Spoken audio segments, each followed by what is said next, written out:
இத்தனையும் ஒருத்தர் கன்சியூம் பண்ணிக்கிறோம் நம்ம. அப்போ என்னன்னாக்கா இந்த பிரகிருத்தியை வந்து நம்ம ஒரு இம்பேலன்ஸ் பண்ணிடுறோம். அப்போது நம்ம பிறந்ததே அப்படி தான்.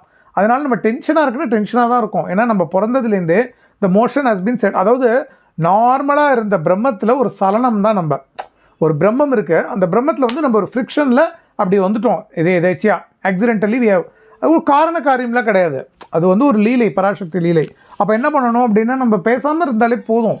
நம்ம அது பாட்டுக்கு அது இருந்துட்டோ. அதுக்கு இப்போது பிரம்மத்துக்கு வந்து நம்ம சக்ஸஸை கொண்டாடினாலும் சரி, ஃபெயிலியர் அழுதாலும் சரி, அங்கே தான் ப்ராப்ளமே நமக்கு வருது. பிரம்மம் வந்து நீ உன்னை சக்ஸஸ்ஃபுல்லாகவும் நினைக்கல, ஃபெயிலியராகவும் நினைக்கல, எல்லாரையும் ஒரே மாதிரி தான் சார் நினைக்கிறது. ஈக்குவலைசர் பிரம்மம். அதனால் பணக்காரனாக இருந்தாலும் சரி, பிச்சைக்காரனாக இருந்தாலும் சரி, நல்லவன் கெட்டவன், அதோட பிரம்ம திருஷ்டியில் பார்த்தீங்க அப்படின்னா எல்லாரும் பிரம்மம் தான் அதுக்கு. அப்போ நம்ம வந்து நமக்குள்ளேயே திருப்பி திருப்பி திருப்பி திருப்பி என்ன பண்ணிக்கிறோம், நிறைய போட்டுக்கிறோம். இந்த மாதிரிலாம் போட்டு போட்டு போட்டு உழண்டுக்கிறோம். ஸோ ஒரு நாளைக்கு பணத்தை இது பண்ணி